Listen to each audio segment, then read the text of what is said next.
I'd like to welcome you to another Kali Tutors tutorial session.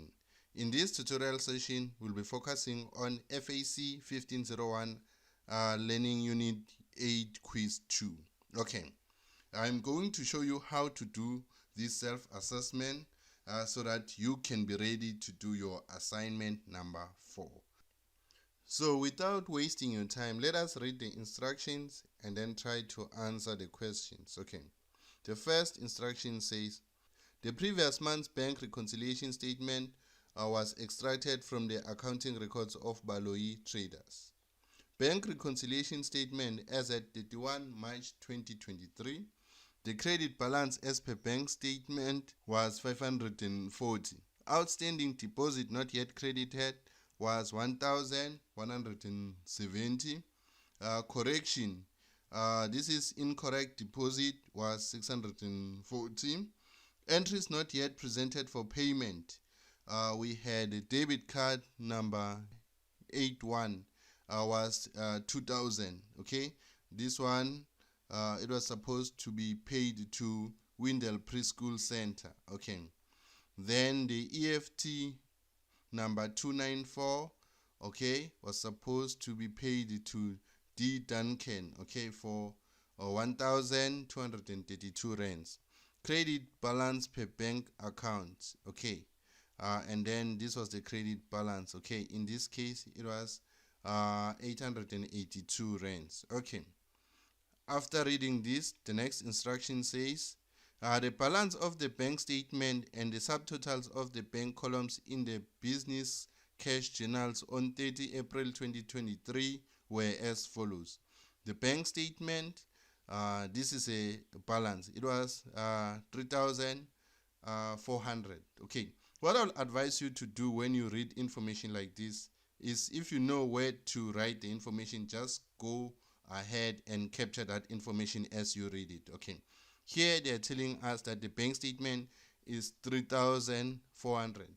So you need to capture this information, okay? You're supposed to record that information in your bank reconciliation statement. So let us look at this one. We are looking for a credit favorable bank balance per statement, okay?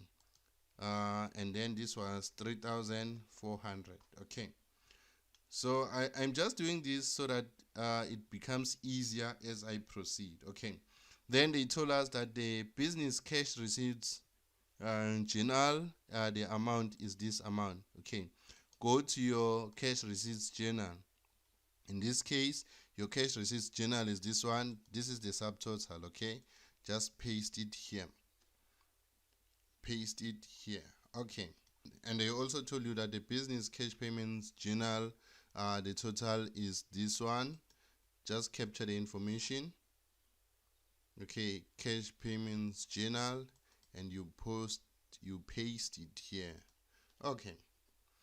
Yeah, just normalize doing this. Whenever you read something and you think you know where that must go, please capture that as you proceed. You should do this for your assignment, okay? Because as I've already stated, this question in assignment 4 will be worth 30 marks out of 55, okay? Okay, so once you have captured the totals or the subtotals, you need to continue reading the instructions, and it reads as follows. On comparing the above bank reconciliation statement for the month ended 31 March 2023 with the business bank statement and the business cash journals for April 2023, the following were noted. Okay, so here what they are saying is that they are comparing this is the bank reconciliation statement with the bank statement. Okay, so in this case they did not give us the bank statement, but they are outlining the information or the discrepancies that were there. Okay, so they say the business bank statement for April reflected the following entries that do not appear in the business cash journals. This is important. So whenever something appears in the bank statement but not on the journals, make sure to add that information on the journals, unless it was a correction that was actually specified under the bank reconciliation statement for the previous month, okay?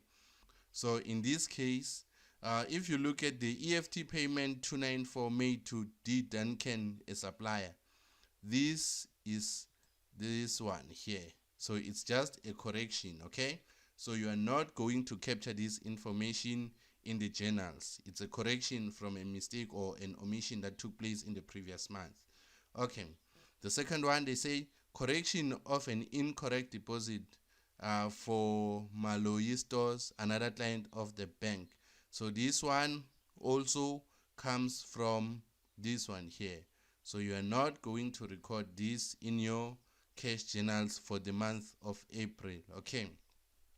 Then the next part of the instructions says bank charges, which is a service fee for 200 rands, bank charges, ATM fee for 55 rands. Okay, so what you are supposed to do in terms of the bank charges, you can add this information in your cash payments journal. Okay, so for bank charges, this is going to be 255 rands. Okay, so just go straight to your cash payments journal because you are paying this. Okay, then click on this and then you'll get options, choose bank charges, and the total for bank charges is 255 rands. Okay, then go back to the instructions.